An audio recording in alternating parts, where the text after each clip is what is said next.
One, two, 1, 2, 1, 2, 1, 2, 1, 2, 1, 1, 2. Try. 1, 2. 1, 2. Testing 1, 2. 1, 2. My check 1, 2. 1, 2. 1, 2. 1, 2. 1, 2. 1, 2. 1, 2. My check 1, 2. 1, 2. 1, 2. My check 1, 2. My check 1, 2. My check 1, 2. 1, 2.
1 1 1 2.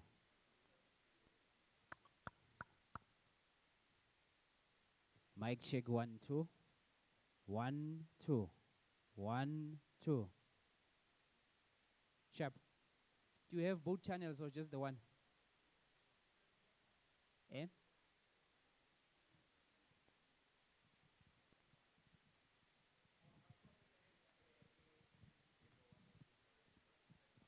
One, two.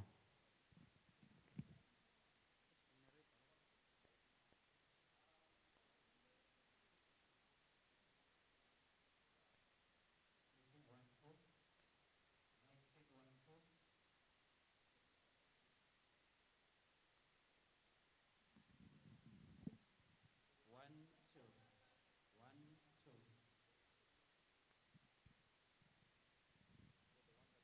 One, two. I use it.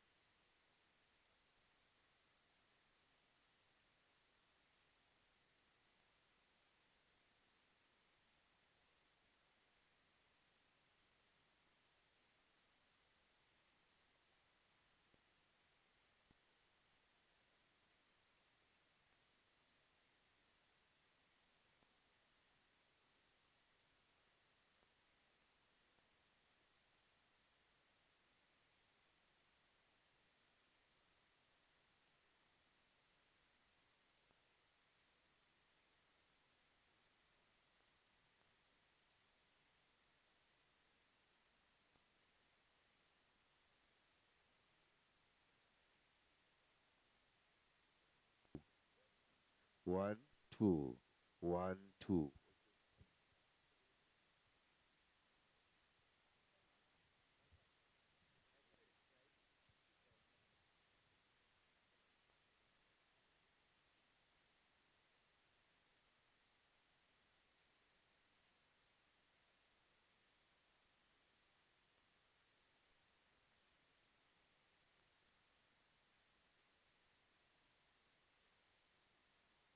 One, two. Mic check 1 2. 1 2. Sharp.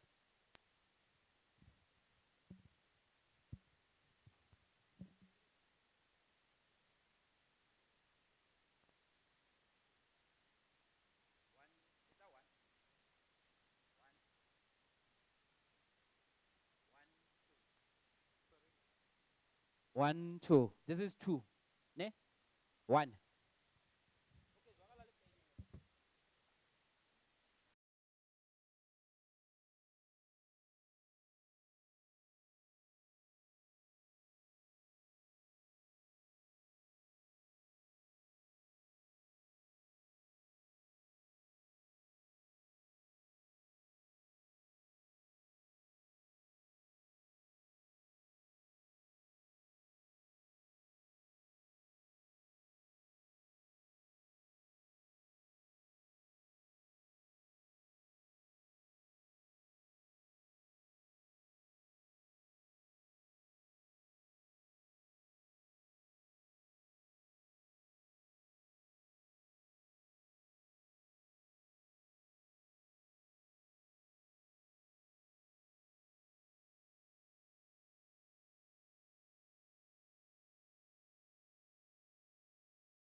show you the screen.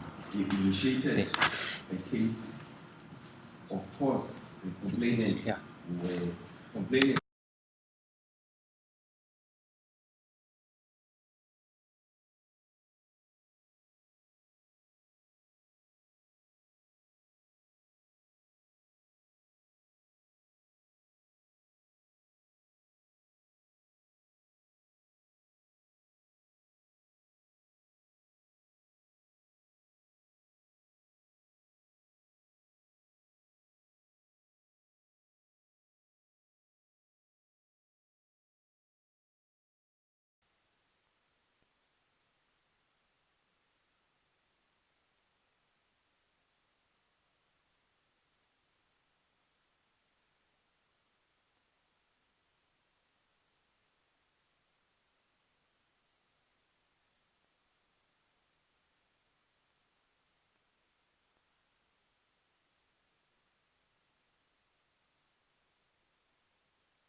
Around 2009, we stepped up our work when it comes to measures and public interest.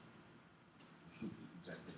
I'm listening for labor market dominance and so forth. I'm sure you're not hearing about that. Okay. Yeah. So we opened up, we started focusing on public interest that were emanating from measures. If you look at just the number of conditions we imposed, public interest conditions related to protection around 2009 constituted just under 4% of all conditions when it comes to measures.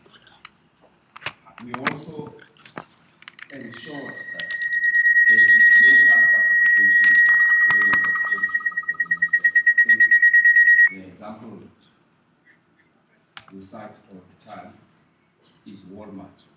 When Walmart entered South Africa, there was a concern about the displacement of not just labor, but also of local suppliers. They were forced through competition policy to create capacity for local suppliers to plug into the Walmart value chains. Although this was controversial at the time, they too now write about this in all their annual reports and regard it as a success to be replicated elsewhere.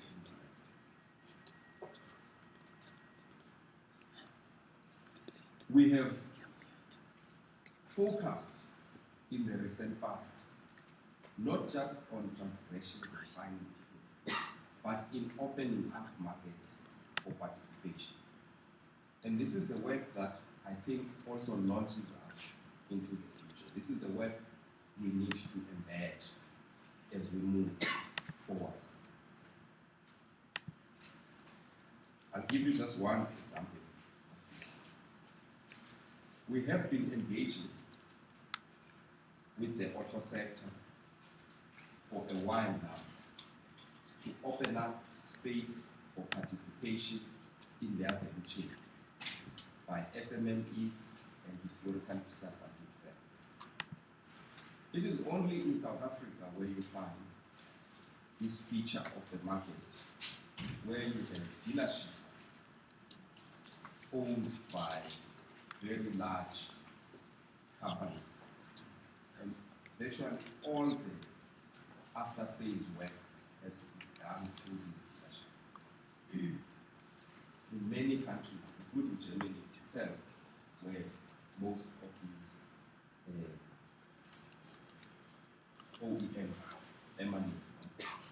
This is business typically done by individuals who run workshops, family businesses who run dealerships. And we see no reason why this cannot be replicated here.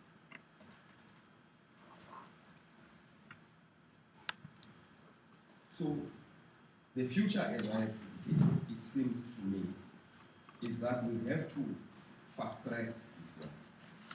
Because there will be no growth in the South African economy that is sustainable when most of its economically active citizens are marginalized. This is the role that competition policy has to play. And we have to use all tools available. We have new tools now, courtesy of the recent amendments to the Competition Act. We have new tools for monitoring the behavior of dominance companies in their relationship with SMMEs and HDI firms.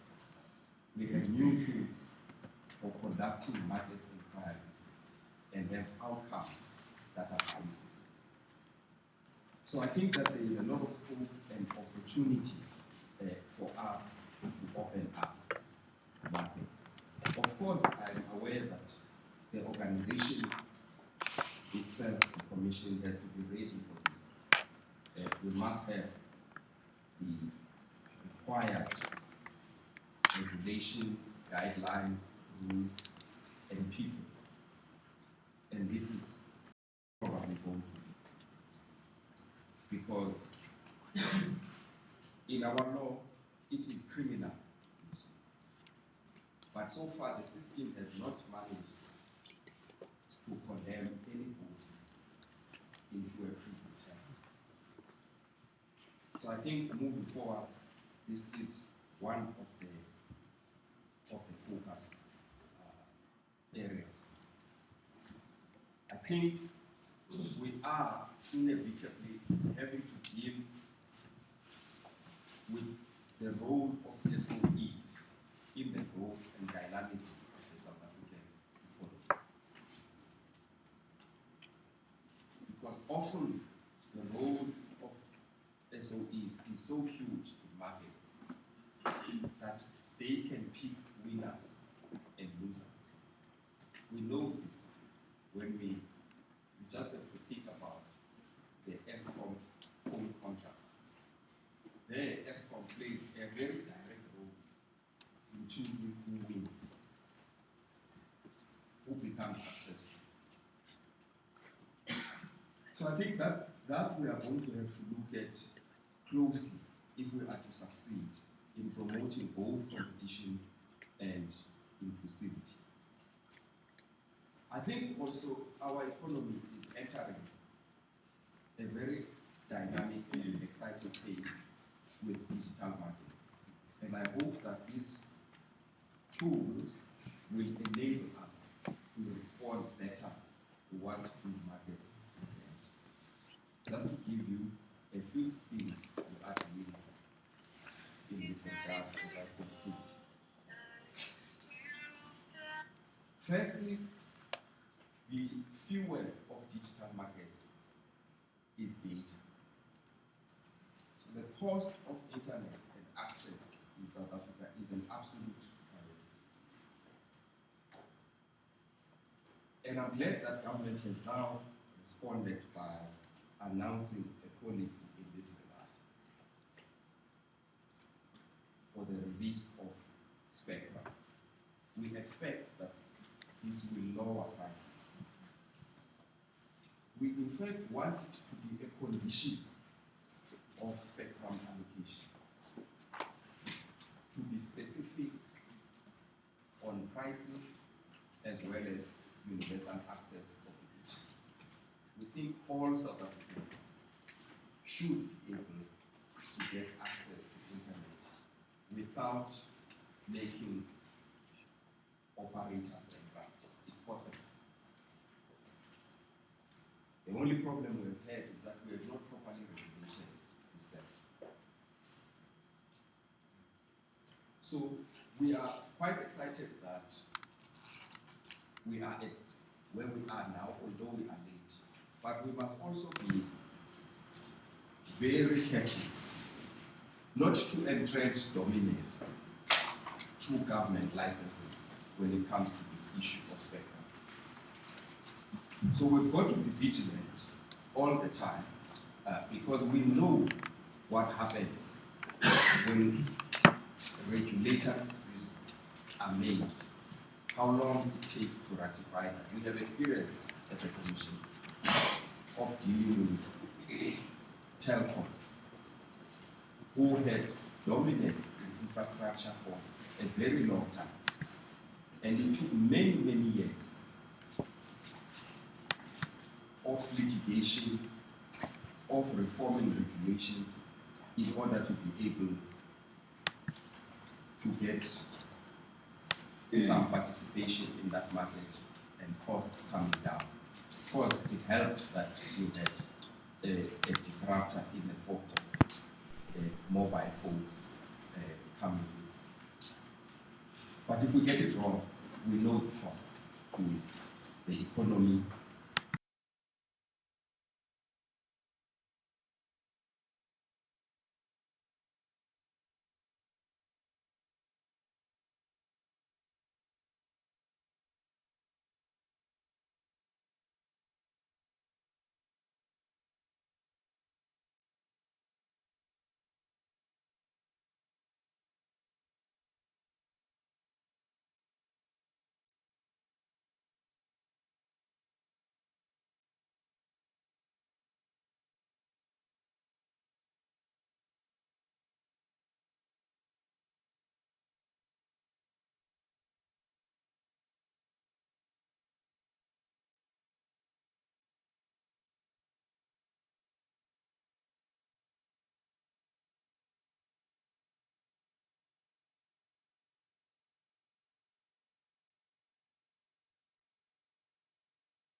with the main purpose of influencing socio-economic transformation in our economy. In pursuit of socio-economic justice, fairness, and equity, the BMF continues to be vocal on these principles and has been putting corporate South Africa in check and encouraging participation of the broader South African stakeholders.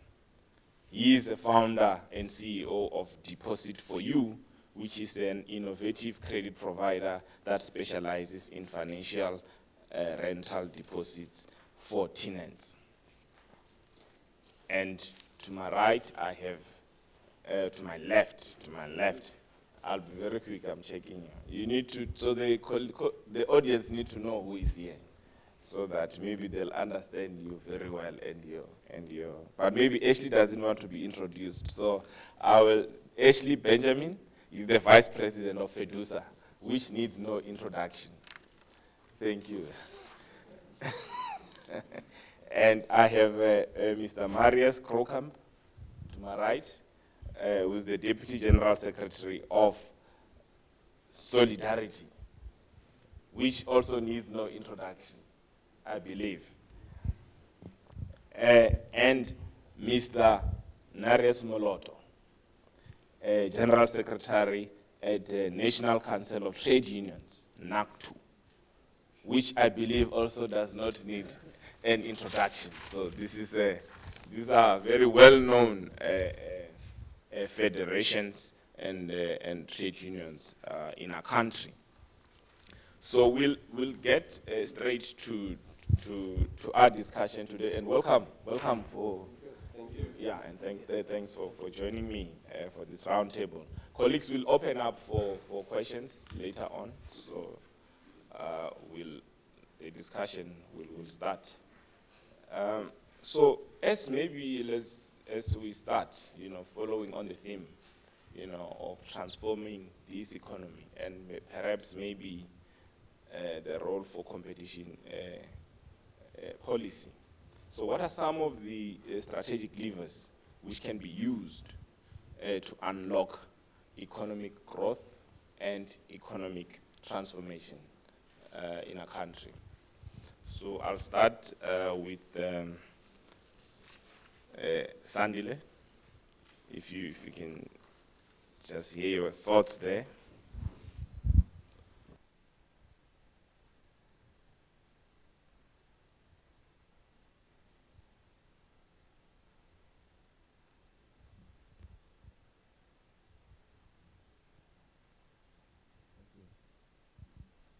No, this one is not working.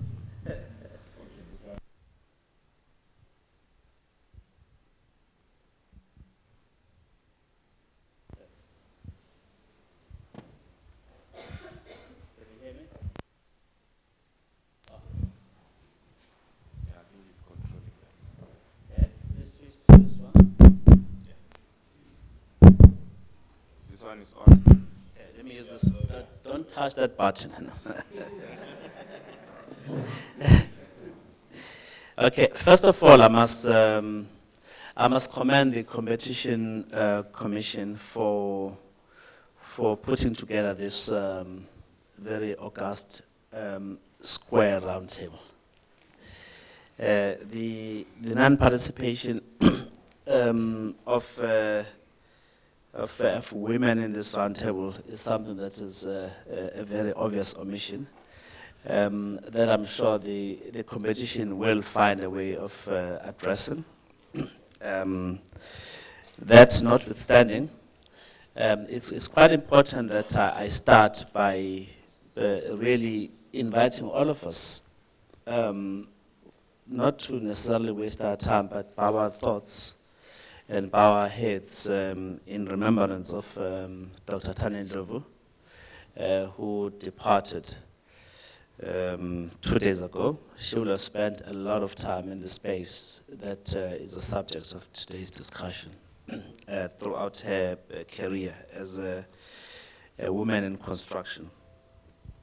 And also commend the Competition Commission and the Tribunal for the level of transformation that it has had to experience over the past 20 years.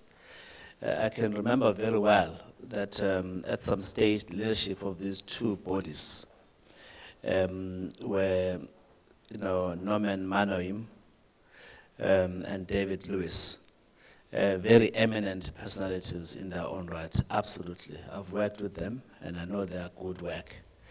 But 20 years later, you now have Thembi Nkosi Bonakele, and a big congratulations to Mondo Mazwai.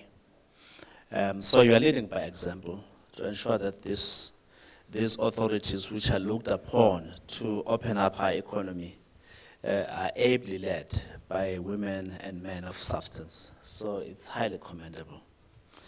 Getting to the real issues, the Competition Commission and the Tribunal, or basic competition policy, has been very effective thus far in really breaking the back of very corrosive monopolies, duopolies, oligopolies in various areas of our economy.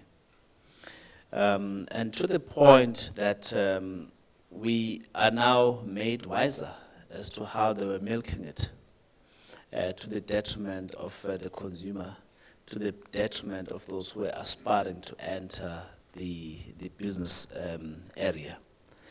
There is no question about it. I think the examples that Mr. Bonakele cited earlier are still very fresh in our minds. The cement, the bread, and so on and so forth. The biggest battle really lies ahead.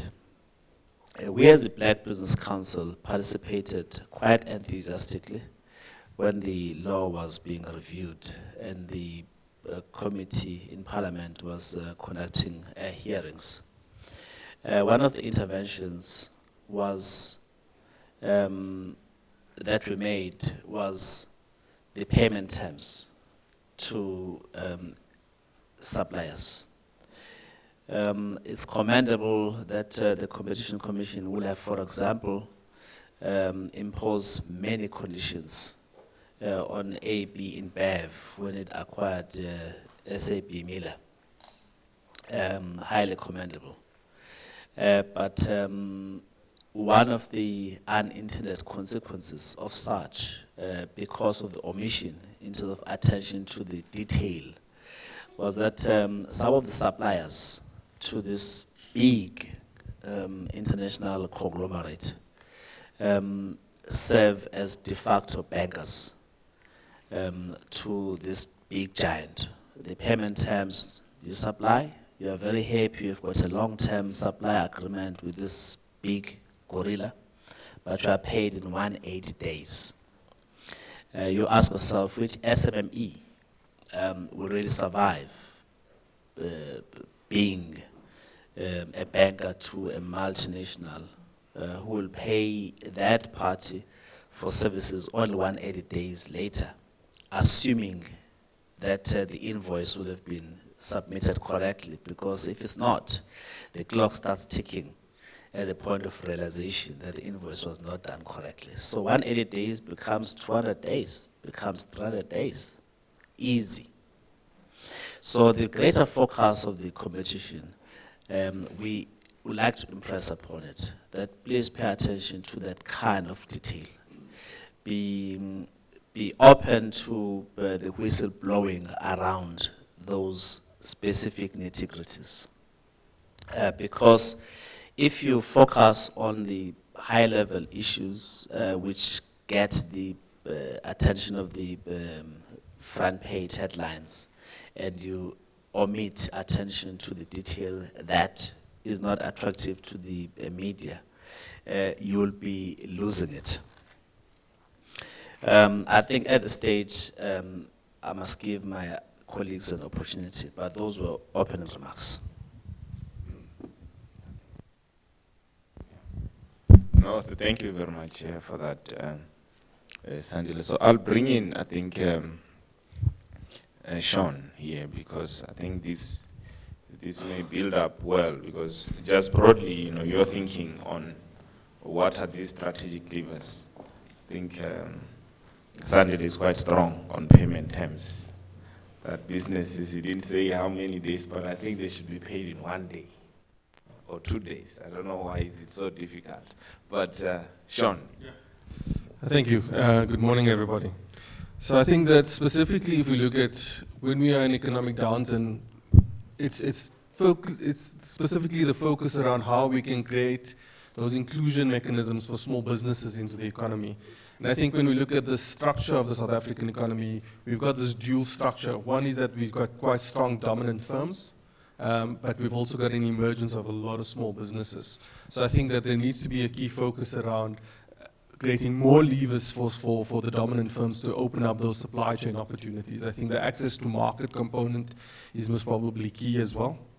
The next thing in terms of being able to look at access to markets, we also need to start looking at the cost of funding. And one of the key challenges that we have in the market at the moment is that your cost of development funding, for instance, the likes of a CIFA, is quite high. So it's prohibited. It prohibits small businesses to be able to really tap into those. They're more expensive than a commercial bank sometimes for a small business. So if we've got set aside in terms of development funding, the cost of that funding needs to be regulated in order to create it more accessibility for small businesses. I think also there needs to be a focus around the return of investment or return on impact of economic development funding in the market, both from a private sector perspective, so that is through the likes of enterprise and supplier development funding that goes out to support small businesses, as well as grant funding that comes from a government perspective. I think that we key to measure the level of inputs into the economy through the support, but we don't look at what it's delivering into the market. And that delivery needs to come in the form of growth of small businesses. It needs to come in the form of job creation, because as we know from a job creation perspective, it is the emergence of small businesses that will be the creators of those employment opportunities. Then I think from a policy perspective, what we would need is more coherent policy, especially when we look at the economic clusters. So typically we've now had the combination of economic development and DTI under the Minister Patel, but small business development is still sitting separate to that, and I think that from a policy perspective we need to ensure that the support policy for business and growth policies for business really follows the growth life cycle of a business. So yes, small business is there to be able to support the startups and emergence and creating an environment for small emerging and survivalist businesses to step up. But how does that link back to growth policies from a DTI perspective?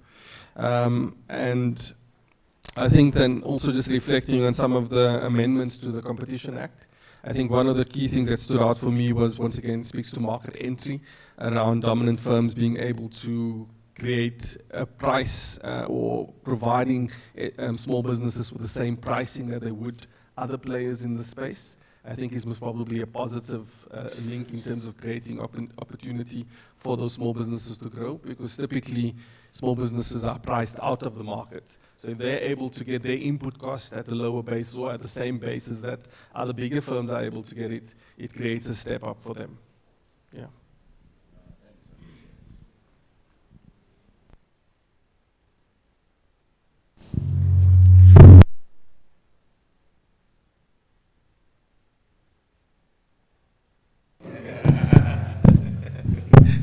I'll be playing the trombones.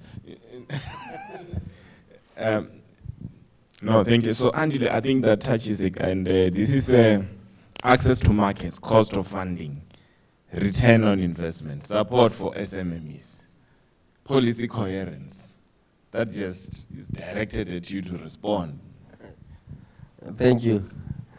Good morning, colleagues. Look, I'm going to avoid small talk and just go straight into the issues. One is that we need to understand, because all these things that we're putting are cosmetics of what is the problem.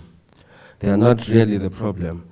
We are in a different economic environment because we are coming from a different economic past that was done and driven in a very unceremonious, very atrocious type of a system. So the fact that black people are lagging behind is by design.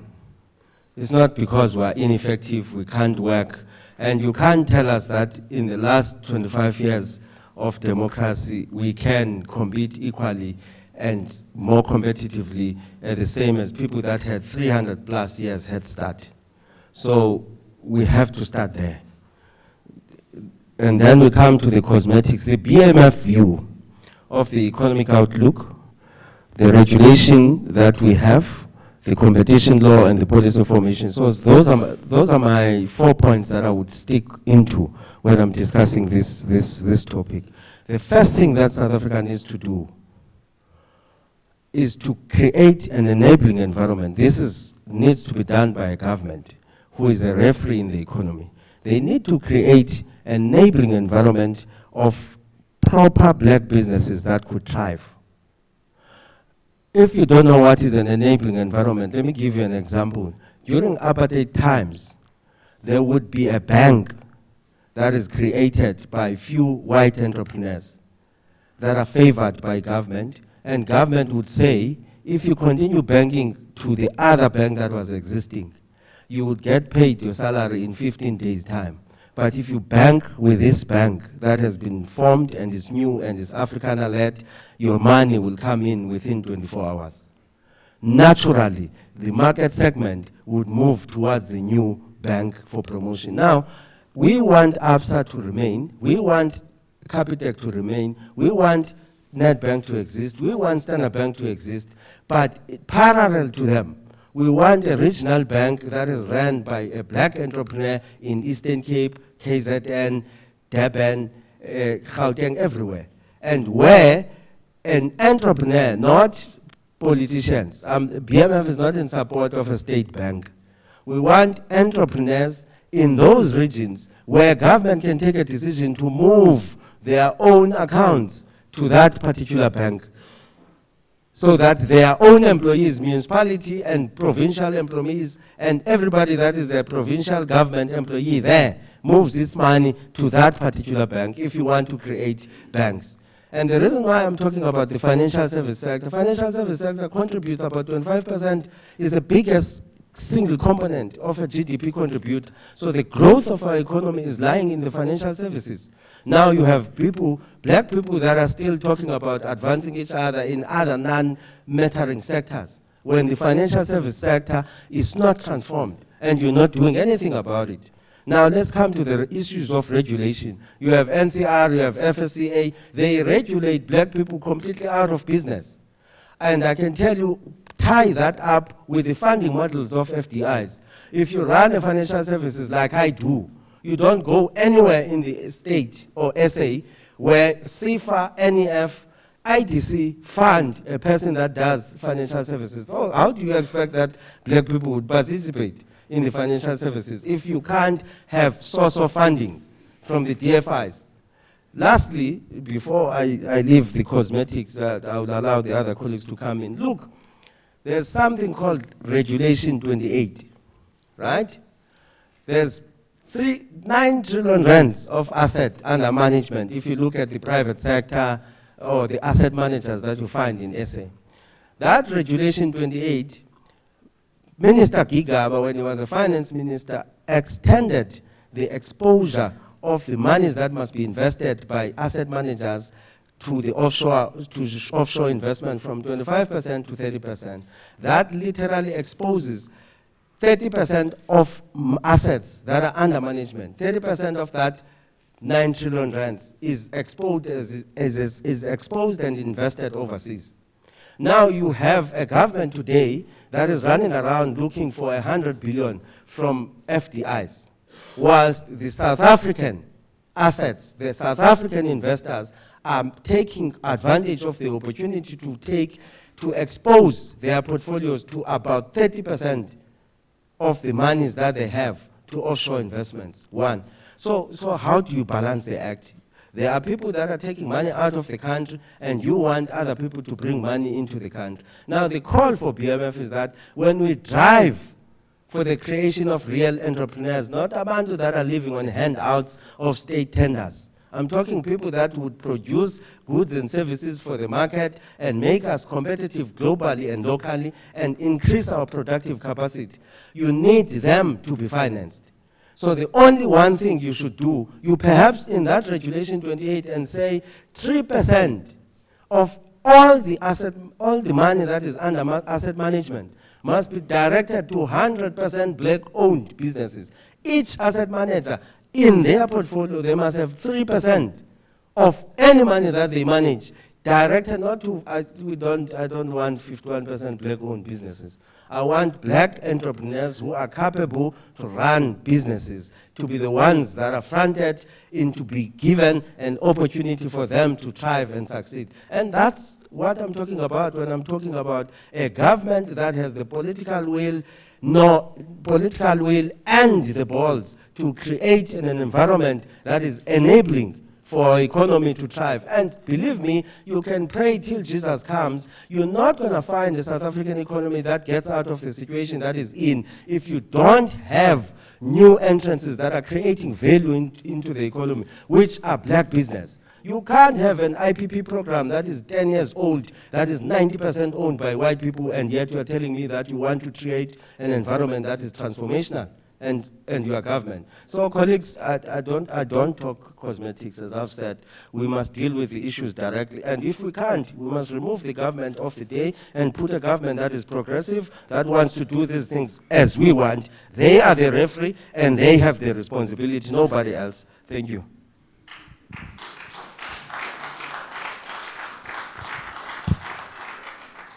You seem to have garnered support in this room. But I'm going to hand you over to Labour. And I'll start with Marius. What are these strategic levers? Thank you. Morning, everybody. Just start off in congratulating the Competition Commission once again on the first 20 years. I believe that we are looking forward to the second 20 years and what's going to follow on that. But I think let's start off by saying that the state of the economy is really not looking very good. There are issues or factors that are controllable, and there are things that are not controllable. Non-controllable factors include market volatility, commodity prices, exchange rates, natural disasters like droughts, and there are things that are within our control. Those are exactly that what the Competition Commission does. For example, regulatory policy linked with policy certainty. We need political stability. Goodness, we need reliable electricity supply and pricing that is fair for business to exist. We need health and safety in the workplaces. We need sound and stable labor relations. We need to lever off the benefits of international trade agreements, specifically referring to the latest in terms of Africa itself. We need proper and effective local government, and that government is to secure infrastructure to enable business to survive. If you look at Vanderbijl Park, for example, there are companies there that are running infrastructure and facilities that if there's a power disruption, their entire business could go lost. We've seen that local government has increased power pricing by 27.8%, which makes it impossible for those businesses to survive and to keep on employing people. And then in terms of the Competition Commission, we've seen some big fines in the past, and rightly so, for those companies who are colluding and doing practices which are not acceptable. We look at Sasol, Telkom, Telkom BCX and so on. But if one looks at the effects of those fines and the aftercare that's required, more than likely you'll find that after a big fine follows a big retrenchment of workers. Workers pay the price. Telkom at that point of time had a record fine, and a few years later 10,000 jobs were lost in Telkom. We've seen that ArcelorMittal has received quite a big fine in the recent past, but we're now seeing 2,000 jobs being lost at ArcelorMittal. I'm not saying that the fines on its own are the biggest contributing factor, but one needs to look. There is always a limited protection built in, but in the end, the workers pay the price even on the bread price. So coming back to the levers, we believe that a strong regulatory environment is important. The policing thereof is important, but all these other things that I've alluded to, we need stability around the economy to be able to take the best of what we've got.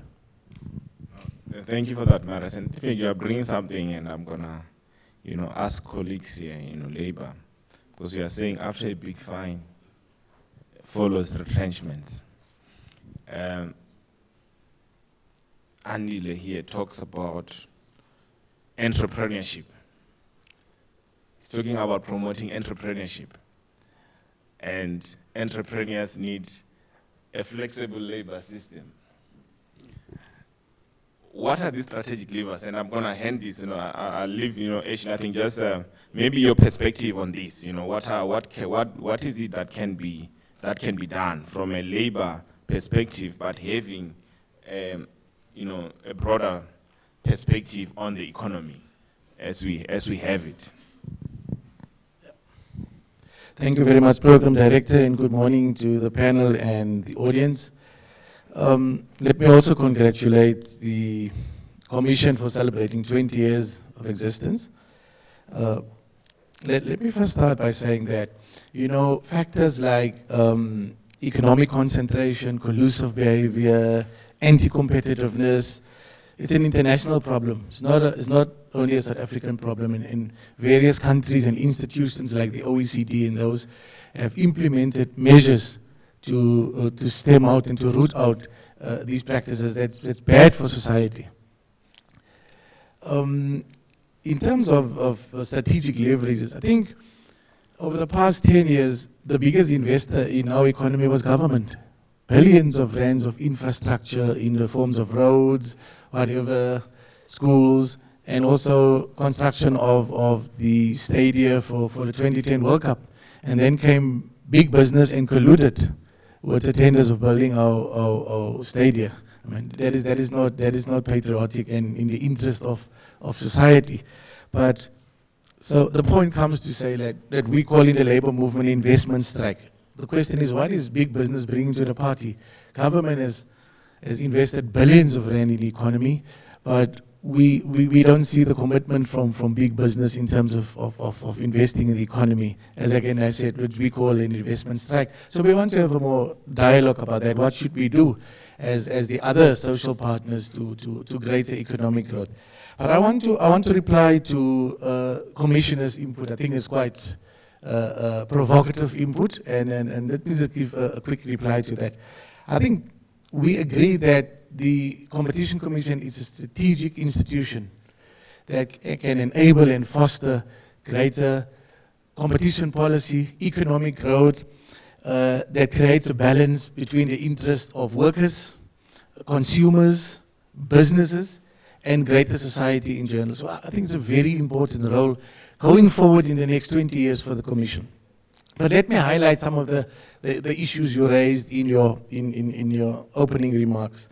We agree with you that the triple challenges of unemployment, poverty, it's a crisis for our country. And I think we need to look at what the Competition Commission can do in aiding that and supporting those measures to alleviate these triple challenges.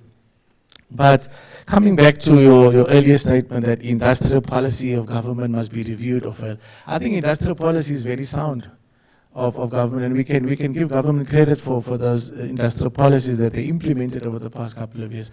In particular, of recent, the Black Industrialist Policy. We've seen recently, we've been briefed about some of the successes of it. Although it's just the start of it, I think more needs to be done.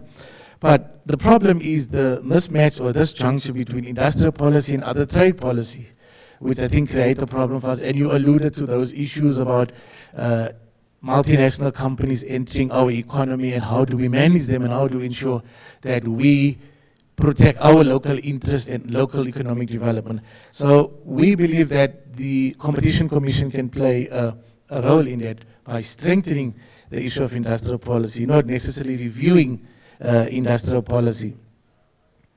On the issue of mergers and acquisitions, there's a mixed feeling. We must give credit that there were some instances that you've done an excellent job, although some of these matters went to the tribunal. I think an example is the ANBev and SEB Miller merger and acquisition, where we've seen huge benefit to society in general, downstream industries, supplier development, in particular black suppliers and development. That to us, it's a good example of real inclusiveness. And it brings me to the point of my colleague earlier of the Black Business Forum. You know, we don't like the word entrepreneurs. That we are tired of individuals being enriched and at the expense of the broader society. When we talk about inclusiveness, which means broader societal interventions that the broader masses can also benefit from the fruits of the labor and the fruits of the economy. So yeah, we don't want to see just individuals being enriched, and we call that BEE. And I think we must move away from that notion and talk about broad-based economic development. That's when we will create an inclusive society. But coming back to the issue of mergers and acquisitions, yes, there are perfect examples of the AB InBev. The Walmart Massmart was one of the most robust engagements of competition policy. I think that set the trend in the country, and we are proud of that. But there are some bad examples whereby, especially from organized labor, we are not so, and there are many, so we don't have time to engage that. But the point I want to make, there is good and bad. There are some successes, and there are not so good ones. But I think where the Commission is not doing so well, it's on the side of anti-competitiveness, collusion, and price fixing. I mean, you mentioned earlier it's criminal. In our view, it's not criminal. I mean, let me take you back 10 years ago, without talking about the amendments recently. And we commend the amendments and we support the amendments. And we think the recent amendments will go a long way. And maybe some of your challenges and not so good performances over the past years was maybe the lack of enabling policy environment that prohibits you from going the extra mile. Let me talk about bread fixing in particular. I mean, it's in our view, it's criminal. I mean, if you fix bread pricing, that's a crime against humanity. And as Labour, we've advocated that. I mean, 10%, that's the penalty. 10% of turnover. In our view, you can budget to be corrupt because you know what the penalty is going to be. 10% of turnover. So for many years, I think that was a prohibitor. That you can even, there was such a big loophole that you can even budget to be corrupt because you know the only repercussions will be 10% of turnover. We're not even talking about your profits. I don't want to think about the profits the bread companies made with collusion. That's the one part. And I think that there follows the amendments. So as organized labor, we've always advocated for stricter penalties. So the penalty regime is a problem. We say it must be 15 years for collusion, prison sentence.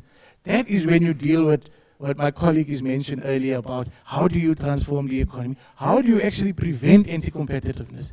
It's you must have the right penalties and the regime in place. The law must bite, to put it simple. The law must bite. For the past 10 years, there was nothing in the law except for the 10%. We now agree it's a step in the right direction. It's 30% now of turnover, which we are not happy with as Labour, but it's a step in the right direction. It does make a difference. But I think we need to get people in jail, CEOs accountable, where they collude, where it's bread, where there is taxpayers' money in the form of tenders, and that we need to do that. And also the issue of illicit financial flows. As you said, I mean, I'm encouraged to hear that you mentioned quite a lot of strategic interventions.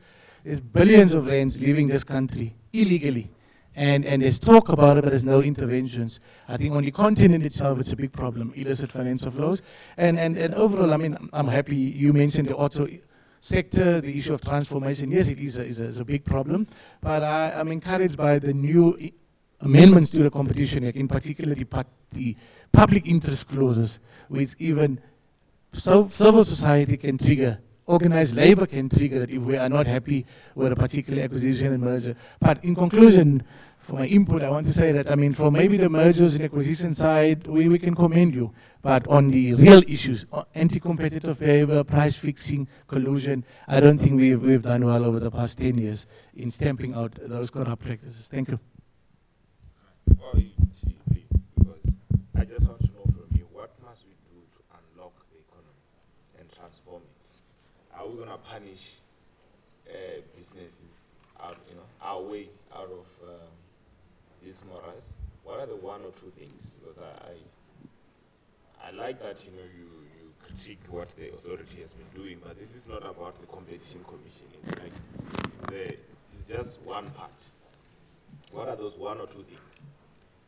But if you have not thought, if you have, you can just before I hand to Narius. Well, thank you. I think I mentioned earlier, government plays part by infrastructure development and investing in the economy. It is time for business also to invest and put the money where the mouth is and invest in the economy. Government has created the enabling environment, as I mentioned.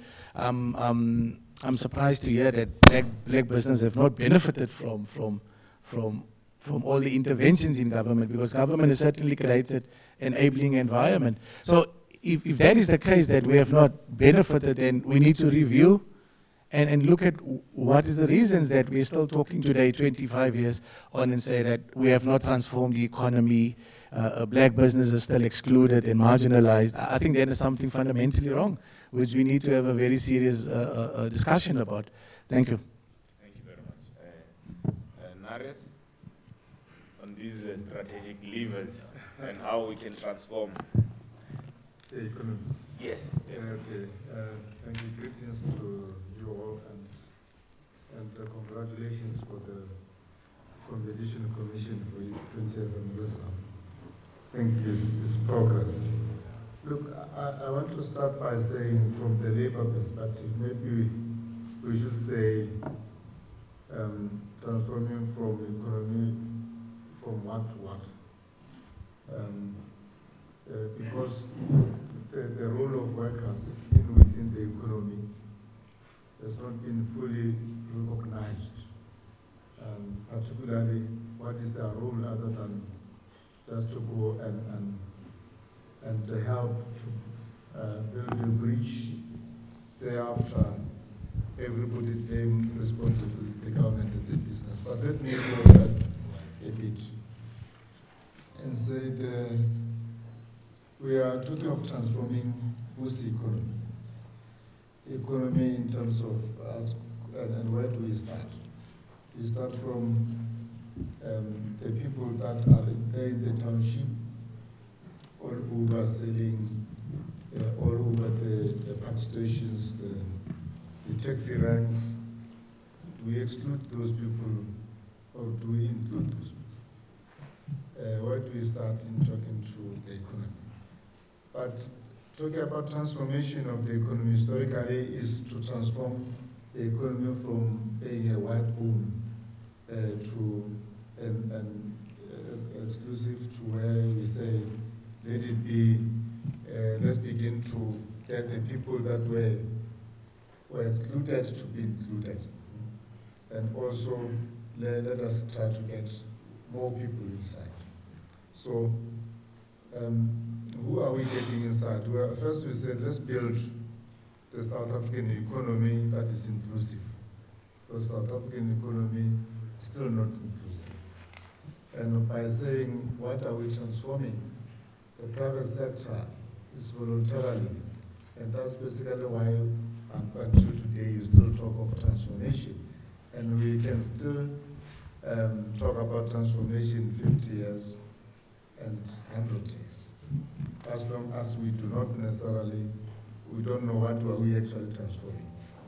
Now, the next question is that, look, the role of labor, and I'm just spoken about the economy and what's the size of the economy, and how do we actually want to build it going forward. And transforming the role of workers, coming to the competition commission itself and its role. It comes in reaction to some of the activities of business. Normally, when they want to sell, to acquire, and so on and so forth. There, I think, is where labor become victims in so many ways, because they are part of the transaction that they are not necessarily party to. And their participation in that regard is very limited to say, where you're likely to be affected. And we believe that that should not necessarily be enough. So what we are saying is that the transformation should also talk to transforming those who are the real builders of the wealth of the country, who are workers. Now, the workers in the process of transformation have become victims, in a sense that either they are being retrenched or they are conditioned basically in all forms of competitions. Workers have not become better, they've become worse. And also, if you look in terms of the practice that have been happening, and I'll just touch the similar to the labor brokerage and all other things. The competition laws have not addressed themselves to the most exploitative type of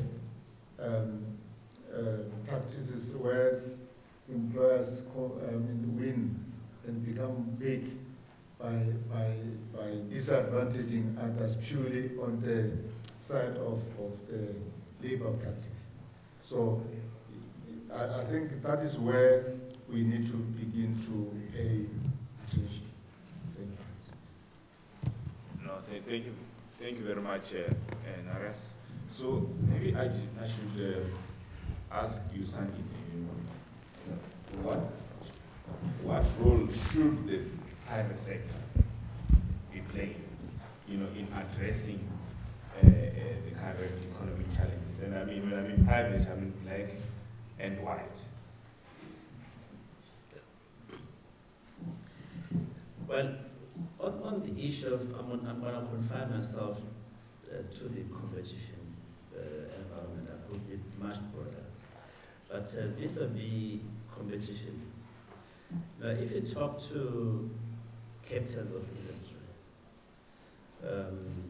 and those who really understand how we can enhance the competitiveness of our nation, especially at an economic level, they will tell you that we need to pride ourselves of big players emerging from South Africa who are able to go out there and conquer the world. We need to celebrate them.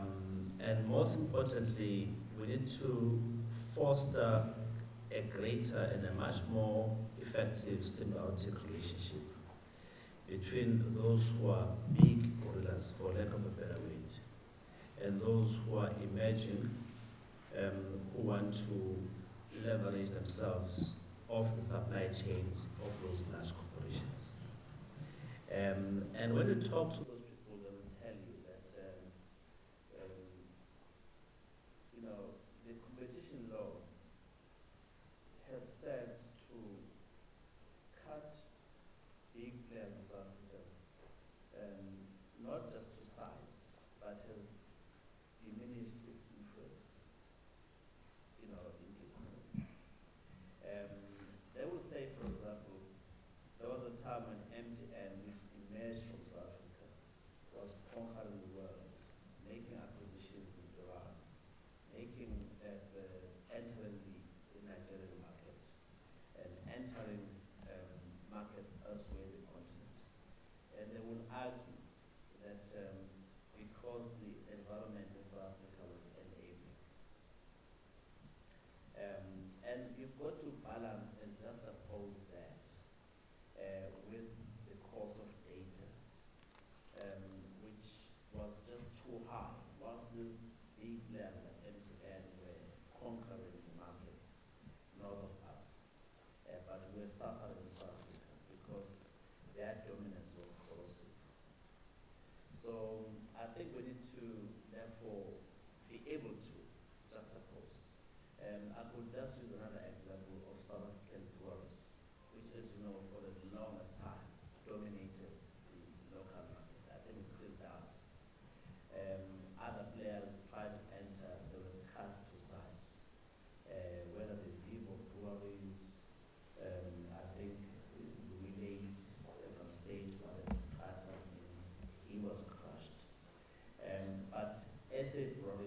emerged from South Africa to go into countries like East Europe, whether it's Poland or Hungary, Tanzania, and the rest, became very big giants. Now you ask yourself, what do we benefit from such progress, other than just to say we pride ourselves, this giant emerged from South Africa? Our view as business is that please support local businesses who want to have a critical mass, who want to conquer the local terrain, and who want to use this as a springboard to conquer the world for the benefit of South Africa. But at the same time, hold them accountable, because they cannot use and abuse their dominant position to the detriment of the consumer and to the detriment of aspiring new entrants. So our responsibility as business, whether it's black or white business, is one, we must invest in our economy. There's just too much negative news floating around. Sometimes we shoot our own selves. We are our own worst enemies, because we even believe our own pessimism. If you look at opinion papers in electronic media and print media today, they all talk to this terrible economy. Yes, it's underperforming, there's no question about it. But it must not be such that we actually hold back our own past and not invest in our own economy and not contribute towards addressing this challenge of unemployment, inequality, and poverty. Because it's in this time that the best of South African patriotism, whether it's black or white patriotism, corporate or individual, is called upon to really show itself and raise its head. Business needs to appreciate that the biggest source of instability in our social order will come from inequality in the main. Inequality because it's visible. When some have and others don't have, it inspires whether it's jealousy or the negative and the worst form of behavior among humans. So we need to address this issue of inequality, whilst of course addressing the other challenges, especially of poverty. Very critical is that we need to open up this economy to the historically disadvantaged. As entrepreneurs, as well as a broad base. My learned colleague from FEDUSA actually made very poignant remarks, which we support, that you need to broaden ownership. But there is this tendency in South Africa of looking at entrepreneur participation in the economy as it transforms, and the participation of the broad base of the masses, in particular workers, as the economy transforms. They look at it in a binary form, that it is either or. And it benefits those who don't want to transform, because what they do, they set labor against black entrepreneurs. Says, fight it out, guys. We've got 26%, fight it out. And then they spend a lot of time saying we want all of it, 26% as workers, and the entrepreneurs say we want all of it as entrepreneurs. And those who own 74%, which is still not transformed, just wait and say, well, this is our portion. It does not benefit South Africa when we're going to waste so much energy and emotions on this issue. South African economy must transform in an inclusive fashion, but I can assure you, no economy will prosper unless entrepreneurs, black entrepreneurs or white entrepreneurs, feel the environment is enabling them for them to bring the best of their own entrepreneurial spirit to work for the broader economy. Thank you. So opening up the economy for transformation and inclusive participation. Sean, I think you, because you have a CEO of Property Point, I think you have done remarkable initiatives, supporting entrepreneurs. So maybe if you can just take us through your thinking, through the lens of Property Point. Yeah. So I think one of the key things that we picked up today was the reality is that we cannot have economic growth without inclusivity. And I think unapologetically we need to be able to make sure that we are putting the drive of small businesses and specifically small black businesses in the country at the forefront. But I think when we look at the market space and the enabling environment in South Africa, one of the key factors for me is the fact that we have the regulation in place to be able to promote this. So we've got our Broad Basic Black Economic Act in order to promote this. But the flaw in the legislation is that it's always focused on the inputs. So one of the challenges is that we've had 25 years of investment into the promotion of business and the promotion of small black business, but there's no accountability in terms of what the market has actually delivered there. So if we are supporting business, so if we start looking at, for instance, some of the government programs, you have your Black Industrialist program, you've got your Casals program, the growth rate of those businesses are not at such a level that it's actually creating economic stimulus. And this is the key factor, is that if we're going to be supporting small businesses, whether it's government funding or whether it's private sector funding, there needs to be an accountability in terms of the impact that those businesses are going to be delivering. So are they growing their firms? Are they opening up new market opportunities? Are they being able to create export readiness for themselves?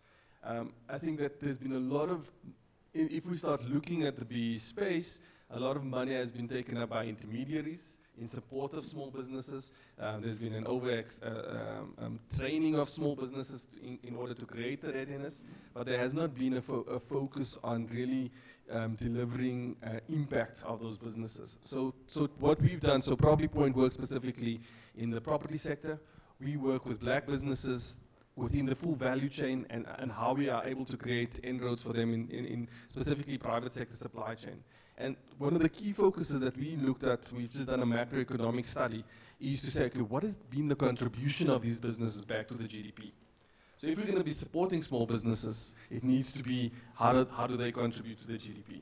So our contribution was about 1.6 billion of businesses within the value chain back to GDP. That has also led to businesses being able to create over 2,500 jobs, and those are just direct elements. You also have businesses being effectively growing within that stable. Our average growth rate was about 39% year on year, revenue growth rate. And those are the type of accountability from an impact perspective that we need to start seeing, both from government in terms of the support of small businesses, but more so from private sector as well. Because private sector needs to not look at BE as another tax that they just need to pay in order to be able to operate. They need to look at it as an enabler for them in order for their growth as well. Because as they grow their supply chain opportunities, they're growing their businesses as well. And I think those key things are key. And then just in terms of what Ashley was saying about the fact that the whole balance between entrepreneurs versus being able to create broad-based structures. Ultimately, we do need entrepreneurs, and ultimately South Africa does need black entrepreneurs that's going to be able to grow the market. I think the challenge that we need to focus on there is, are we just recycling jobs in the market through the promotion of entrepreneurs, or are we creating net positive jobs? Are we opening up new market share or markets and driving those key economic stimulus, or are we just going in a bit of a cycle, in a little hamster wheel, with labor, entrepreneurs, and big business recycling these jobs? So, Angela, you are nodding. Well, what's your... I'm absolutely in full agreement with Sean. Look, colleagues, let's just be honest. Being in business is not running a stock farm, right?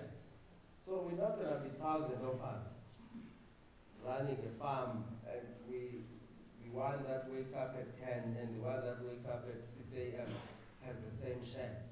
We're not, BMF is a business organization. We don't support or want to promote a lack of development for people that are putting effort to make a living. Now, there are two things here. There's businesses that are currently existing that were predominantly developed or built under the apartheid environment.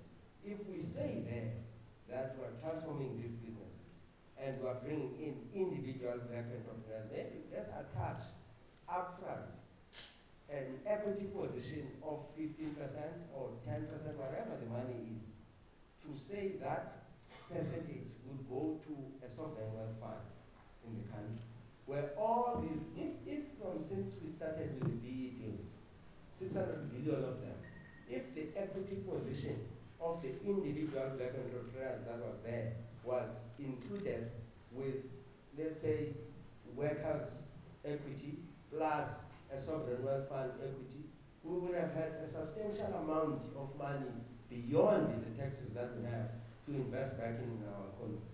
But what is critical here is that the SA environment, which is led by our government as a referee, because there are two players, there's a consumer market and there's a capital market. The other ones are producing, the other ones are consuming. And there's a referee in between who wants to find the balance between the two.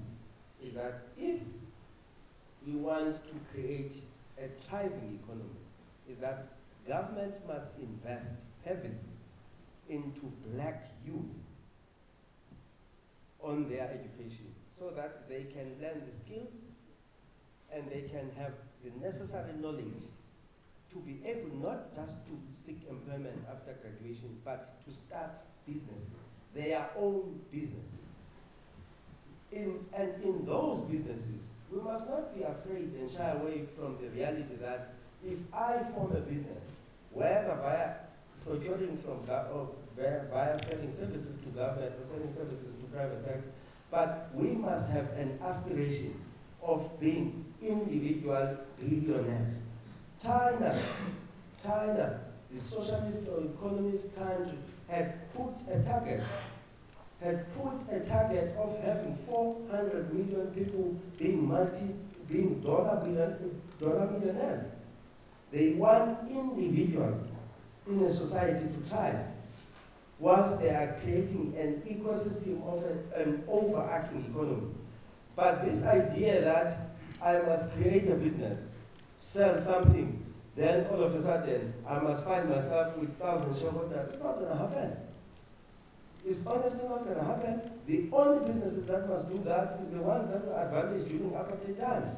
But I'm not going to wake up tomorrow and create a business only to find out that I'm creating a stock fund at the end of the year. Everybody must come and share in my profits. It's not going to happen. Workers that must participate in those businesses must earn a decent income, work under a conducive environment, and they must then benefit for their kids' health, their kids' education by me paying taxes to government, not the other way around.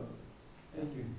No, thank you very much. In fact, you just reminded me because at the Digital Economy Summit, where there was a guest speaker who said South Africa faces a crisis of upward mobility, hence the rise in inequalities. We are not bringing up enough pull from the bottom to close the gap. But Neres, you wanted to, sure. you wanted to come in and you want to? Yes. Look, I wanted to come in because I have some fundamental questions with regard to the economy itself. You remember that under the same department, we have transformation charters that were introduced in order to deal with the question of transforming the economy through all the sectors and setting all the what you call the template of what does that mean. And that was done some time ago. I don't know whether it's now out of fashion, I don't know that those were quite specific because they were also looking into sectors. And our target was quite clear.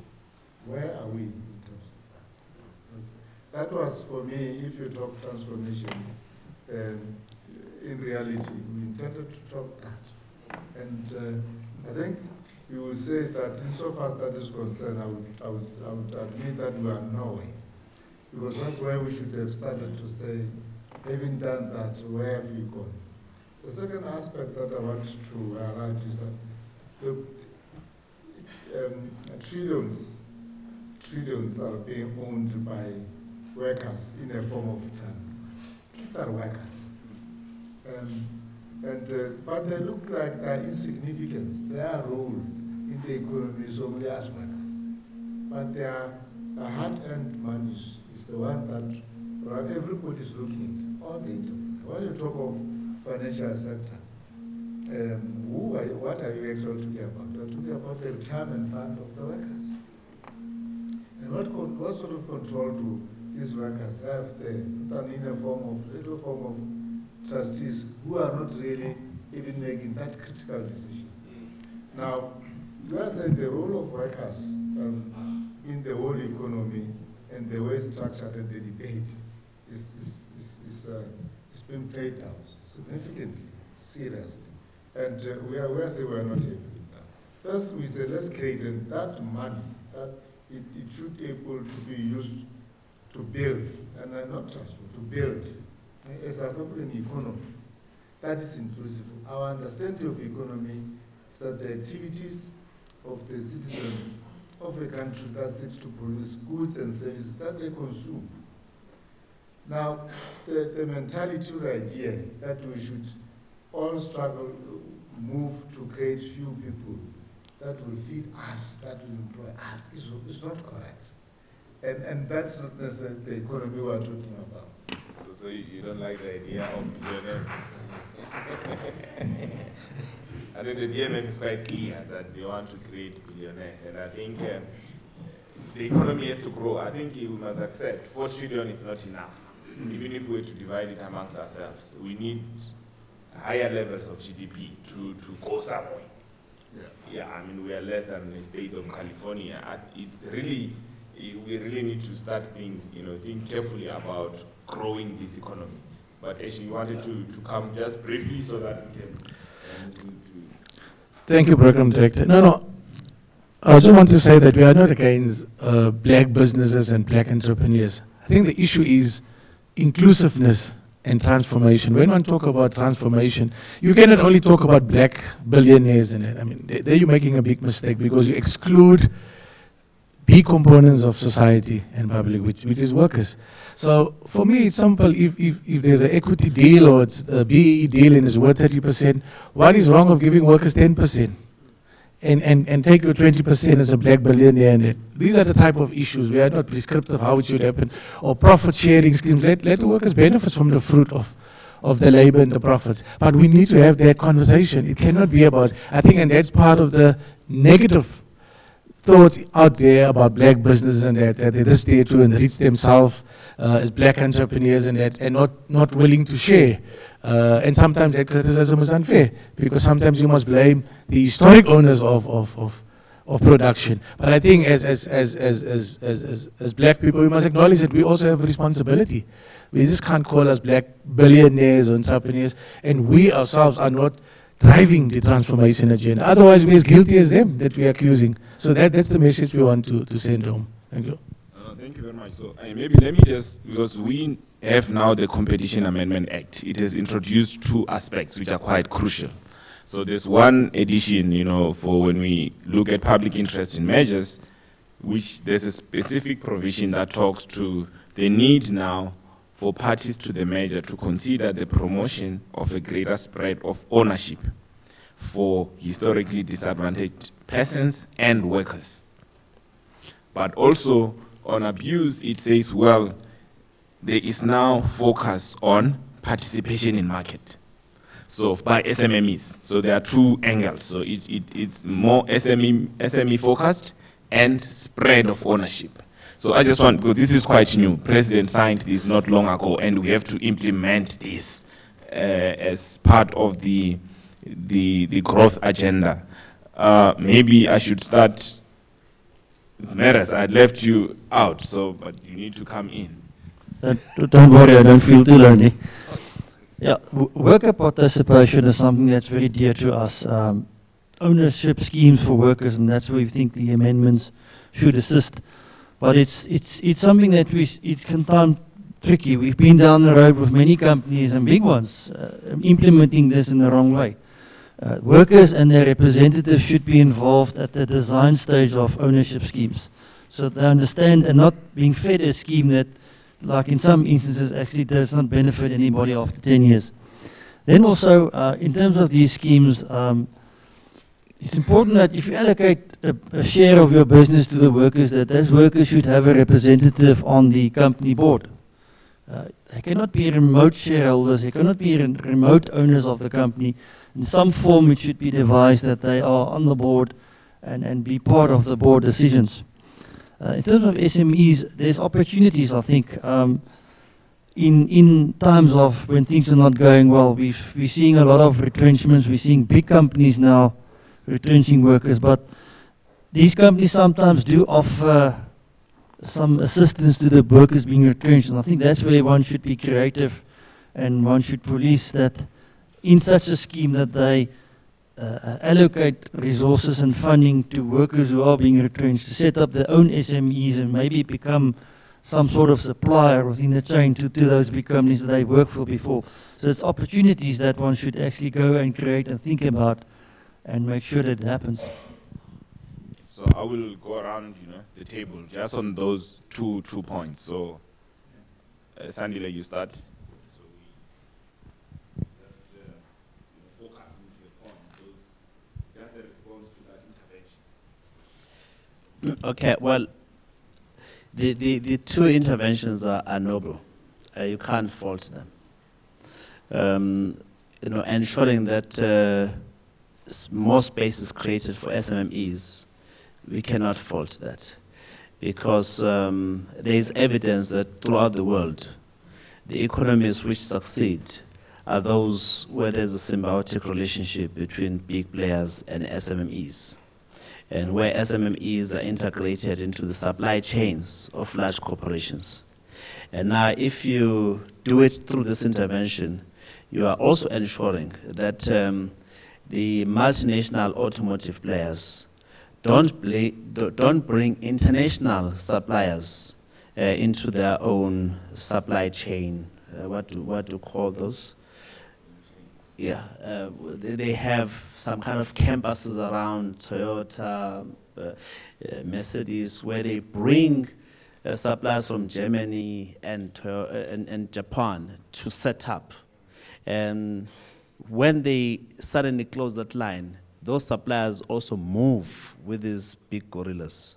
And South Africa is left harmed because there is no entrenched suppliers who were developed over the time. So you want to make sure that through this intervention, you don't just create space for SMMEs in generic terms, but to create space for SMEs who are South African. So it's very important. And then be very focused on the sectors who are known to be paying lip service to this issue, because they actually move. It's like a big buffalo moving with its own birds into a new territory. And when it goes, those birds go with it. We need to ensure that when this, the National Motor Industry Development Plan, when it expires one day, that we are not left with the automotive sector which resembles old mining towns. There's no life. Because we never focus ourselves on developing local players who may say, you can go, but we now have a new version of a South African car that we can develop. We've got the skills. So if I use this as just an example, please try and replicate that to other sectors. On the issue of the spread of ownership, again, you cannot fault it in black and white. But what matters is the practice.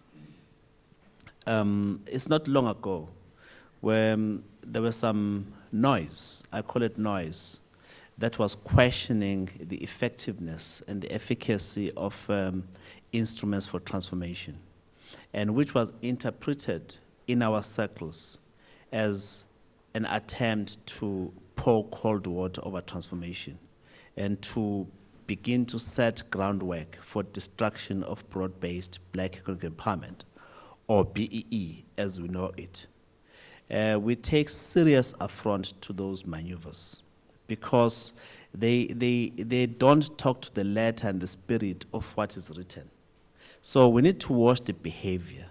That it's well and good to talk about broadening, but if the ultimate intention is to squeeze out the black entrepreneurs in the space, we're going to resist that very strongly. It's not going to work. We're very pleased that the president at UJ, when he went to address, I think, in a joint program with Mistra, he was very emphatic that BEE is here to stay. It needs to be bolstered and made to bite more, but it is here to stay.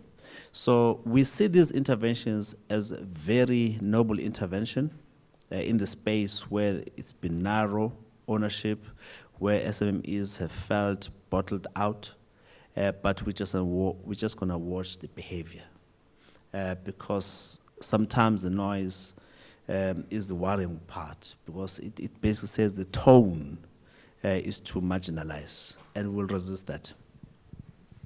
Thanks for that. So Neres, you Yeah. look for some- I think these are the two positive pieces of interventions which we must applaud. They are practical.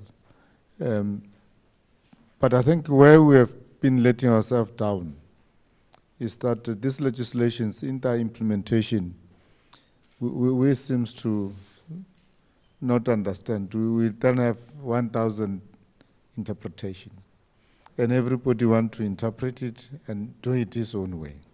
Now, the guidance, I think, is very important.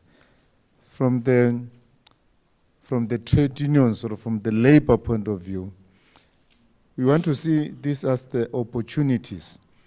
You know, also in South Africa, I think where we are failing, we are not, the training is just about this, the skills development. But this entrepreneur development, particularly related to the same product that are being produced by these workers. Why workers are left out? Because this should be the opportunity to say, workers, instead of being retrenched, let them then be given opportunities to open their own business in support of this intervention, so that they begin to carry it. Now, workers in society and by business to a particular regard, they are left out to the extent whereby somebody else will come from somewhere, while workers are being retrenched by the same merging companies, and while an opportunity is there. So we believe that some enabling environment and trainings, you should also talk to the training.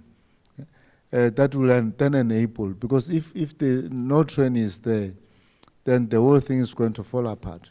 Implementation is the challenge of all the good policies and programs that we've been talking about. No, thank you very much.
non-South Africans. You know, it's a very painful debate because you cannot have it completely without fearing being accused of being politically incorrect, number one, and being vaguely xenophobic, which is not the intention. But clearly you need to protect South Africans. Times are very tough. No, thank you very much. Thank you very much, Mr. Zungu. So we can, thank you. You can give him a round of applause. SCS too. Thank you very much. So, Mares? Yeah, in closing, as we will be closing. Thank you. In closing, just comment on two issues, questions. Meaningful ownership, I think we fully agree on that. The ownership allocated to workers or communities should be really of value, and they should feel that they are rightful owners of that portion of the business or sector that they have. Then on labor market price fixing, it's a very difficult issue to police from a union side, where we are involved with bargaining councils that have extensive agreements like the Metal Industries Bargaining Council. There everything is regulated, the hourly rate of different artisans and job levels. That's much easier to do for us. Otherwise, we rely on individual complaints from members to see where there's been a practice of unfair practice during appointment or so on. So it's a fairly difficult issue to deal with. I think the sector that really needs the government and everybody's attention in South Africa, not just from a transformation point of view, but from a survival point of view, is manufacturing, and that's where we should focus for now. Okay, thank you very much, Mares. Thank you, Deputy Commissioner. Just quickly, I think there's two specific pointed questions. I'll start with the one of the 1,000 workers. Look, you see, colleagues, why is it that by default, a black person must assume that he has to start being a worker first? Why does those 1,000 workers we are talking about are not having a mind that says all of them, they can be business people? Like, and any of them that doesn't make it to business people is going to employ his friends. And the friends becomes workers. Why does by default a black person has to accept that I must be a security guard, a cleaner, and all of these things? By default. Why would you be born as a person with all the ambitions in life? It must be circumstances of your living that compels you to there. But if you run an efficient government, every black person must have, and every South African, by the way, not just blacks. It's just that I represent an organization that seeks to advance blacks, so forgive me when I always speak about blacks. But South Africans, every South African must live in a society where each one of them has an opportunity to be whatever in life. If you want to be a preacher, you become a preacher. If you want to be a billionaire, you become a billionaire. If you want to be a sports person, you become a... That's what a cohesive, thriving society is. But this thing of us deducing ourselves that by default we must be workers, it's not acceptable. There will be workers amongst us because we are 90% of the population. But we must have a policy that says, for instance, directedly so, that says 5 million of a generation that is still not yet 30. Those people must be put through a program that can make them dollar millionaires in the next 10 years. Why wouldn't we do that? Why do we have the mind that says we will struggle till death as black people? Why do we have to struggle when everybody else is thriving? So look, colleagues, I meet entrepreneurs. I'm an entrepreneur myself. I build businesses from scratch. I meet enterprising black entrepreneurs who could be top world entrepreneurs. The only thing that disadvantages them is the opportunity in an environment that they exist in. So I'm not going to accept this mentality that we must therefore be workers. Not that I'm saying there's anything wrong. I'm saying if in my classmates I become an enterprising entrepreneur, I must employ my classmates. But we're not all of us. It's not a Stokvel entrepreneurship, colleagues. We're not all of us gonna be dollar millionaires. But anyone that has the opportunity and takes it must be a dollar entrepreneur. That's one. I think the issue, I think I've addressed that. It's a very sensitive and emotional thing. Black people, colleagues, are not pigs. Black people wake up in the morning and work for their living. The fact that they wake at 4 o'clock to catch a train and go back at home at 8 p.m., but their working environment is not the one that enables them to be millionaires. But you can't say that they don't work. Our parents sell apples in the taxi rank every day. But if they were given an opportunity to plow that apple and sell it at Woolworths, they would do so and make money and stop being at taxi ranks. One last thing is this thing of BE. It's a sensitive thing, by the way. I'm not going to pretend as if it's not a sensitive thing. You see, we have lawlessness in this country. People do as they please. The very same transformation of BE thing is that the one company X implements it. Company B or Y doesn't implement it. And when company Y doesn't implement it, there's no consequences. So what is the incentive of company X continuing implementing it? It's even worse. Colleagues, we have industries that contributes quite significantly into our GDP, who unfortunately don't trade with government, the retail sector in particular. The level of transformation is nowhere there. And do you know why? It's because it's lawlessness. Because a person, why would I do something that I don't want to do when I know that there's nothing that is going to happen to me if I don't do it? Why would I do it? Even yourself, forget about color and race here. Even yourself, if you are asked to do something and you don't want to do it and no one is going to do anything to you if you don't do it, why would you do it? So that transformation you're talking about, we will toy till we are green or black. If there is no biting recourse based on legislation we implement, we're not going to get the transformation we want. And it's as simple as that, colleagues. There's no stories. BMF profess for a non-racial society.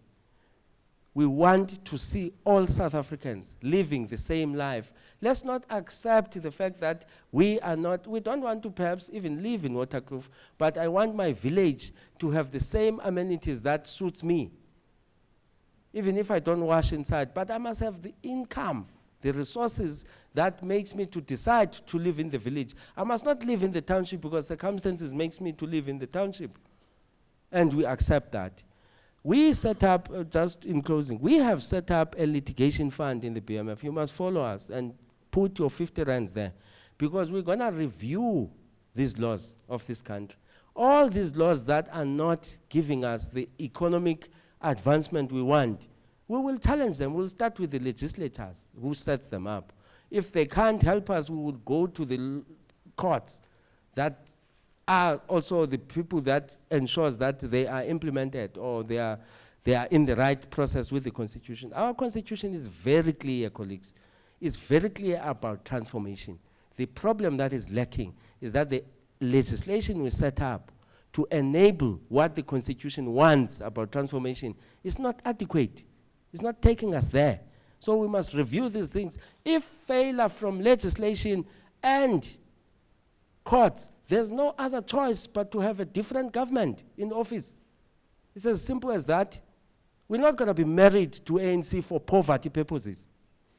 We can't marry to ANC that my father fought for, was part of, was promising development and advancement to black people. If it's no longer doing that, it's not the ANC we want. Why must we spend sleepless nights over that? If you want to hear more from Andile, I'm presiding over a session on Friday at this venue, and we will be having political parties to take this forward. Thank you, Chair. I just want to comment on the payslip discrimination and discrimination against women.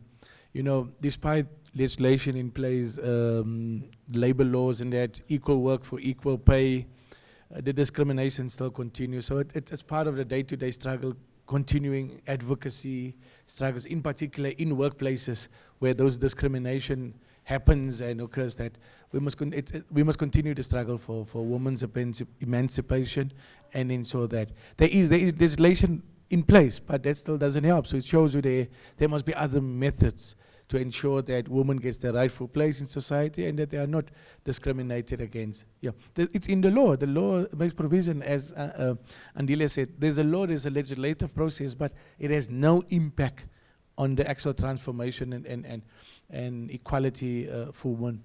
The next one is fronting. I think it's a big problem. It is a very, very serious problem in our economy. But there is, I think there is scope for the Competition Commission, and SMMEs must make use of that. I see that as low-hanging fruit.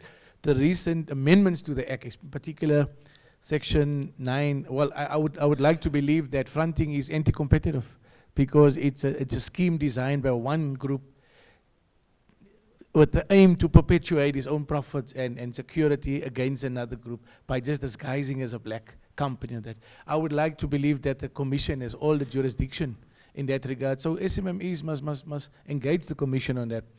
The other point was SMMEs, yes, the inhibiting the growth of SMMEs is a serious issue. It's similar like fronting.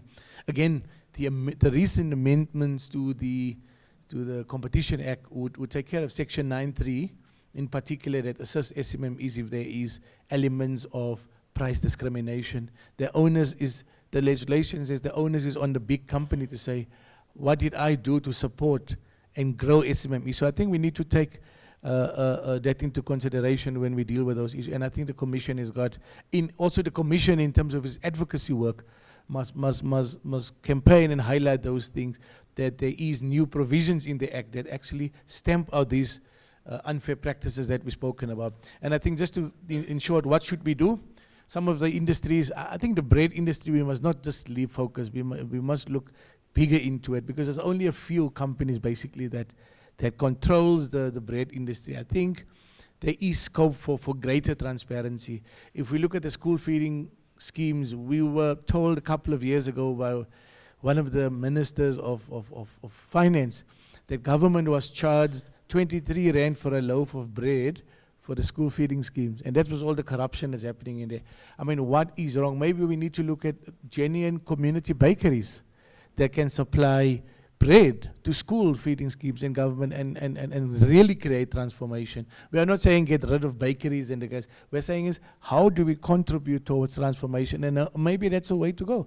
By community bakeries that support government schools. Government can still buy from those cooperatives, but you don't have to pay 23 rand a rand. So it creates a mutual beneficiation for everyone. So I think the bread industry is an important point that we need to look. Then the cost of data, I mean, we must commend the Commission. We've noticed you had you had road shows and that, but I think the pace is too slow. Whilst we are agitating and fighting for the cost of data, somebody's making big profits out of it. So I think we need to go with speed to deal with the issue of the cost of data, which I think is an inhibitor and also to economic development. A lot of youth can use cheaper data for access to find jobs and other entrepreneurial issues. And then there was another issue, just wanted to check quickly, SMME, well, illicit financial flows. I'm not too sure whether it is part of the scope of the Commission, but it's something that we need to look at. The billions of rands that leaving this country illegally, I think it's a great inhibitor to our economic development and growth. We need to focus on that. It was acknowledged years ago. There was a high-level report commissioned by President Thabo Mbeki, and it's just a document. It's quite a good document highlighting all the problems, but nothing has been done to stop the illicit financial flows, money leaving our shores illegally. Thank you, Chair. I think, yeah, the panelists was probably touched on all the points already. I think one of the key things for me goes back to accountability. And we always ask the question, 25 years into democracy, why are we still having these same discussions around economic transformation? And I think sometimes it's the practicalities that we need to look at. We need to look at how our legislation is written. For me, when we look at the Broad-Based Black Economic Empowerment Act, it's written in a way that's input-driven. That means that it creates the behavior of a tick box exercise. The legislators are not worried about what the impact is, what's the performance, what are private sector doing in order to be able to create those enabling environments. It's just, are they spending the money? And I think the money is being spent irresponsibly when it comes to BEE.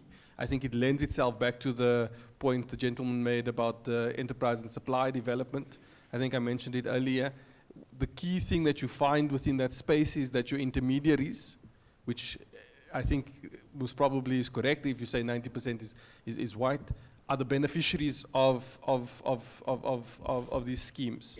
Very little actually flows through, and it really does not necessarily always enable small businesses. So we need to be able to make sure that we focus on regulating the outputs of BEE, specifically within the private sector.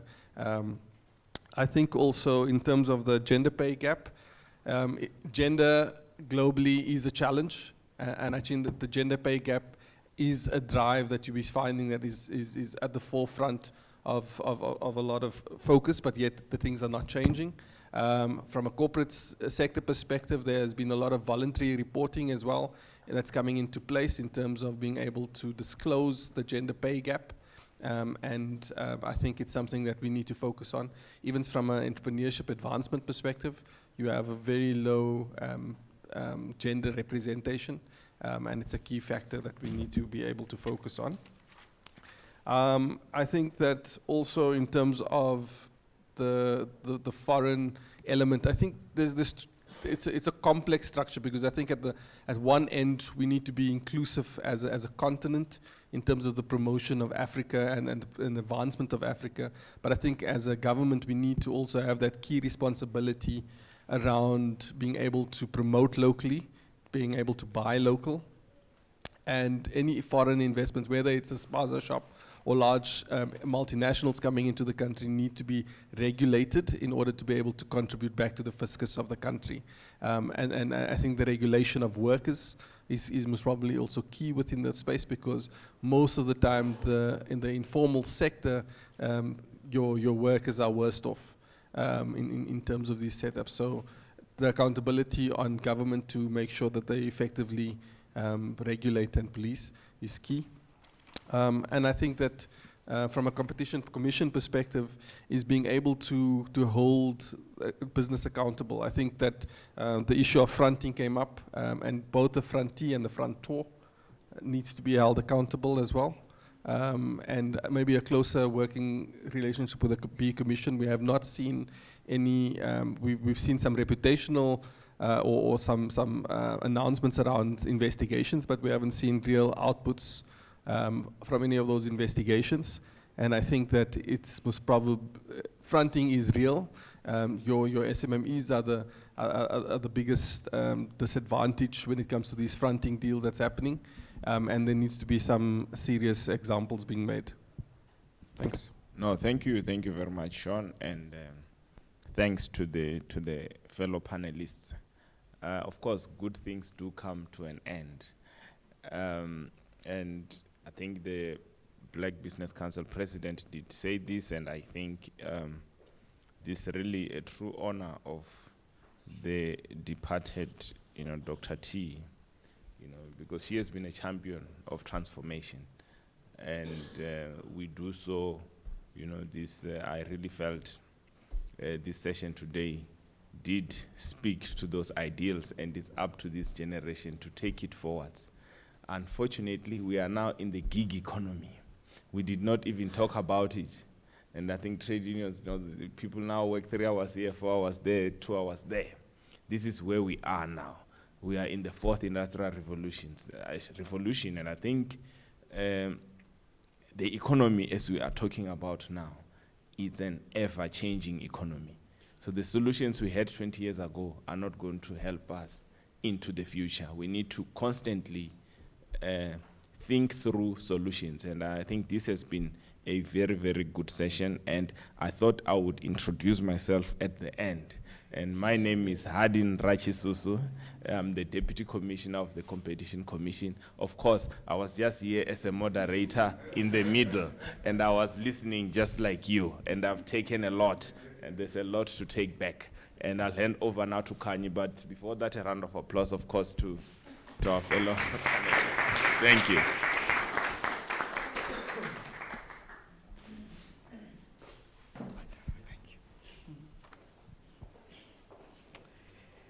Transforming the South African economy.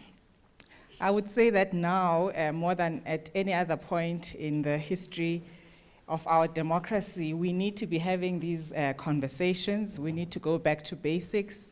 We need to go back to the drawing board to find solutions to these intractable challenges that South Africa faces.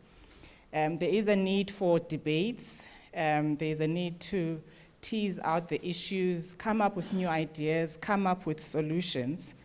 From what we hear today, there may also be a need to review existing policies, existing legislation.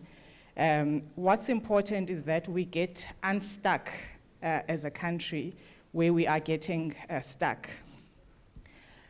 Beyond ideas, though, I think there's a need to move beyond the talking and to implementation. That's also what I've heard here today. And the starting point for that is to build new social compacts, perhaps make shifts away from our individual silos, from the constituency positions that we hold so firmly to, as labor, as business, as government, as regulators, and move more towards one another. There's a need for everybody to be making some concessions for the collective good if we're going to transform the economy at the rapid pace and with the sense of urgency that we need. We heard here today that perhaps there's a need to unpack broad-based economic empowerment, both the legislation, the policies, the charters issues. So how do we ensure policy interventions by government that are genuinely transformative, that reach intended beneficiaries, but also that are relevant or useful? There was also an element in the discussion about who must own, ownership by who. There's perhaps a need for a balance, to strike a policy balance between black national champions, the black millionaires and billionaires that perhaps the state could champion, but also ownership by workers. So a steady balance may be required to move us forward. Also, we heard here today that perhaps there may be a need to leverage the existing funds or monies that are already in circulation in the system. Right up front, we heard about Regulation 28. If you didn't know about it before today, now you do. Essentially, the governance around offshore, sending monies offshore. We also heard about workers' funds that are currently under asset management. How can those monies be leveraged towards growth and inclusivity and ownership? So overall, as the Commission, in our role as one of those bodies who are in economic management, if you could put it that way, we will continue to hold these types of engagements with stakeholders to strengthen our regulatory role and to assist us in contributing towards a growing and an inclusive economy. So on that note, let me thank our panelists for their input. Let me also thank you as the audience for the vibrant discussion. We hope that these ideas that were exchanged here today will move to concrete change in the realities of our situations. Thank you.